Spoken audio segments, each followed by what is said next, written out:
नमस्कार बच्चों, स्वागत है आपका अपने यूट्यूब चैनल देव हिंदी क्लास में। कैसे हैं सभी? उम्मीद है सभी स्वस्थ होंगे, सभी मस्त होंगे। और इसी कामना के साथ आइए चलते अपने अगली क्लास पर। पिछली क्लास में आपने पढ़ा वर्ण, उसके बाद पढ़ा आपने वर्णमाला। आज हम पढ़ते हैं वर्णों के भेद। आज हम बात करेंगे वर्णों के भेद की। ठीक है, तो चलिए देखिए वर्ण भेद क्या कहता है। वर्ण भेद कहता है कि उच्चारण के आधार पर वर्णों के दो भेद होते हैं। ठीक है, प्रश्न बनता है, ऐसा ध्यान रखना कि उच्चारण के आधार पर वर्णों के कितने भेद होते हैं। तो आप लिखेंगे दो भेद होते हैं। कौन कौन से? स्वर और व्यंजन। ठीक है, तो आज बात करेंगे हम केवल स्वर की, उससे अगली क्लास में बात करेंगे हम व्यंजन की। तो आज केवल स्वर को हम ध्यान से पढ़ेंगे। तो देखो, पहले मैंने पिछली क्लास में आपको बताया था कि स्वर कितने होते हैं। मैं यहाँ भी लिख दे रहा हूँ, हमारे स्वर जो हैं वो 11 होते हैं। ठीक है, स्वर 11 यानी कि स्वरों की संख्या 11 होती। अब हम सबसे पहले क्या जानते हैं? स्वर की परिभाषा जानते हैं कि स्वर की क्या परिभाषा है, कैसे हम स्वर को परिभाषित करेंगे। ठीक है, उसके बाद फिर हम आगे चलेंगे। ठीक है, तो आप ऐसे लिख सकते हैं कि ऐसे वर्ण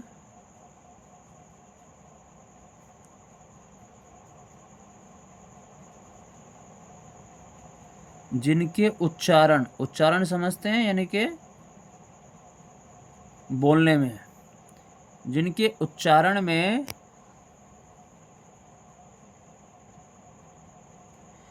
क्या नहीं होता, जिनके उच्चारण में अन्य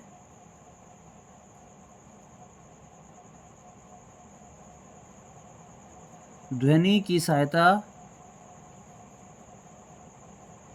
ऐसे वर्ण जिनके उच्चारण में अन्य ध्वनि की सहायता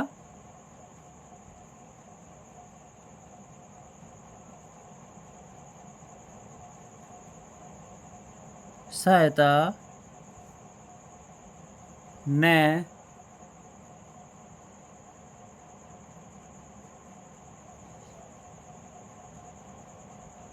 ली जाए। ठीक है, अभी हम बात कर रहे हैं केवल स्वर की। तो ऐसे वर्ण होते हैं स्वर जिनके उच्चारण में, यानी कि जिनके बोलते समय हम किसी दूसरी ध्वनि की सहायता नहीं लेते। यानी कि आप कह सकते हैं दूसरे शब्दों में कि स्वर जो है वो क्या होते हैं?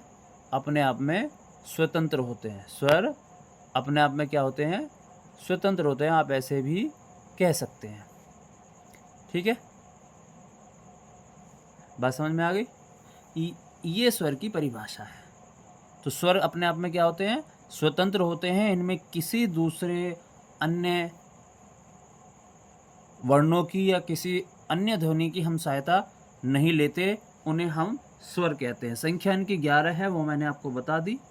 ठीक है, अब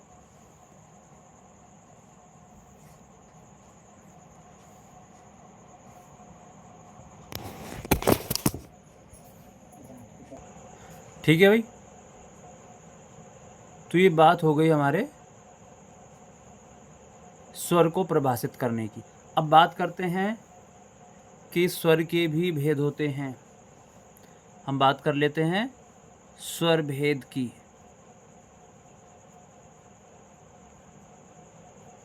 कितने भेद होते हैं भाई? स्वर के भेद बताए 3। अब उन भेदों को भी हम पढ़ेंगे।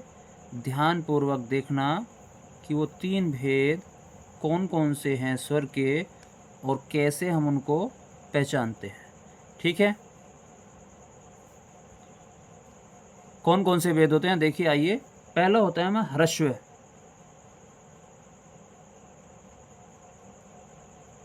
ह्रस्व स्वर होता है। दूसरे नंबर पे होता है दीर्घ।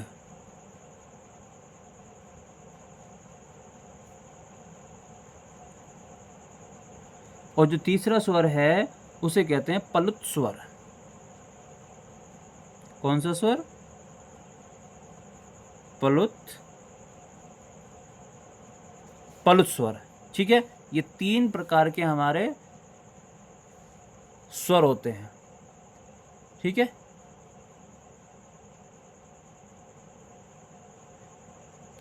अब बात कर लेते हैं हम, आज बात करेंगे ह्रस्व स्वर की। ठीक है, ह्रस्व स्वर को अच्छे से समझेंगे। ह्रस्व स्वर क्या होता है?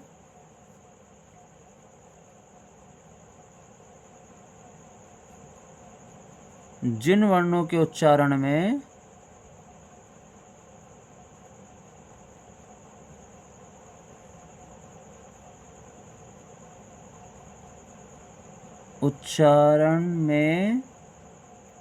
बहुत कम समय लगता हो भाई। ठीक है, कम समय लगे, यानी कि कहने का मतलब है कि जो हमारे ह्रस्व स्वर है इन्हें बोलने में बहुत कम समय लगता है, यानी कि इनकी ध्वनि जो है बहुत तीव्र गति से मुख से बाहर निकलती है, इसलिए इनको बोलने में बहुत ही कम समय लगता है, इसलिए इनको ह्रस्व स्वर। ह्रस्व का मतलब होता है छोटा, आप ऐसे समझ सकते हैं। ठीक है, ह्रस्व का मतलब होता है छोटा, आप इसको ऐसे समझ सकते हैं। ह्रस्व मतलब छोटा। तो इनके उच्चारण में बहुत कम समय लगता है और इनकी संख्या होती है, ठीक है, ह्रस्व स्वर कितने होते हैं? ह्रस्व स्वर जो होते हैं भाई वो होते हैं 4। कौन कौन से ह्रस्व स्वर होते हैं ये भी देख लीजिएगा। ए, ई, उ और री, ये हमारे 4 जो हैं वो ह्रस्व स्वर हैं। ठीक है, इनके उच्चारण में बहुत ही कम समय लगता है और इन्हें हम बहुत जल्दी से बोल लेते हैं। ठीक है, ये है हमारे ह्रस्व स्वर। तो आपसे प्रश्न पूछा जाएगा ह्रस्व स्वर कौन कौन से होते हैं, तो आप लिख सकते हैं कि ये हमारे ह्रस्व स्वर है। संख्या कितनी होती है? 4 होती है। क्यों है ये ह्रस्व स्वर? क्योंकि इनके उच्चारण में जो हमारी स्वर ध्वनि है वो बहुत तीव्र गति से बाहर निकलती है, यानी कि इनके बोलने में बहुत कम समय लगता है, इसलिए इनको ह्रस्व स्वर कहा गया।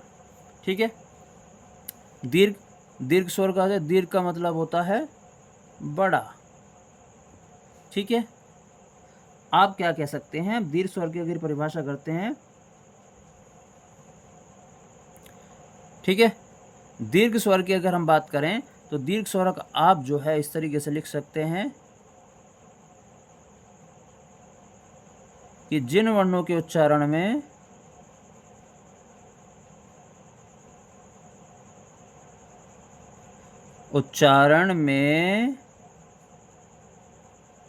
ह्रस्व स्वर से क्या लगेगा भाई?